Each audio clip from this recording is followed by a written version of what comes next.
प्रश्नावर मुंबई येथे आंदोलन सुरू आहे आणि याच पार्श्वभूमीवर बारामतीतही निषेधाचं आंदोलन करत आहे. काय सांगाल?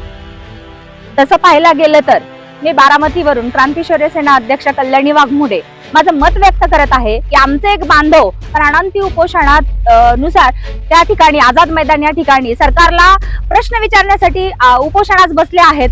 मी याच शारदा प्रांगणमध्ये आज उभी आहे. ज्या शारदा प्रांगणमध्ये 2014ला जी पदयात्रा पंढरपूरच्या विठुरायाला साकडं घालून निघाली होती, ज्या पिवळ्या भंडाऱ्याच्या शपथा घेऊन या ठिकाणी जी लाखोंच्या संख्येने इथे धनगर बांधव जमला होता, त्या ठिकाणचं उपोषण सोडण्यासाठी आजचे मुख्यमंत्री त्यावेळेसचे प्रदेश अध्यक्ष देवेंद्र फडणवीस यांनी उपोषण सोडते वेळी आश्वासन दिलं होतं की पहिल्याच कॅबिनेटमध्ये आम्ही आमचं सरकार आल्यानंतर आरक्षण लागू करू किंवा त्याची शिफारस केंद्र सरकारला पाठवू. परंतु आज 12 वर्ष झाले आपण बघतोय की एकीकडे धनगर हा सुद्धा एक हिंदू धनगर आहे आणि हिंदू रक्षक असणारी त्यांची एक संघटना किंवा मला एक नमूद करावंसं वाटतं की ज्या महाराष्ट्र शासनाने हे आश्वासन दिलं त्यांचीच RSS ची एक संघटना वनवासी कल्याण आश्रम हे सुद्धा एकीकडे कोर्टात आमच्या विरोधात याचिका दाखल केली जाते आणि महाराष्ट्र शासनाने मात्र आजपर्यंत आमची शिफारस केंद्राला पाठवलेली नाही. तर कलम 342(1) नुसार दुरुस्तीचा अध्यादेश त्वरित सरकारने केंद्राला पाठवावा, नाहीतर या सरकारचा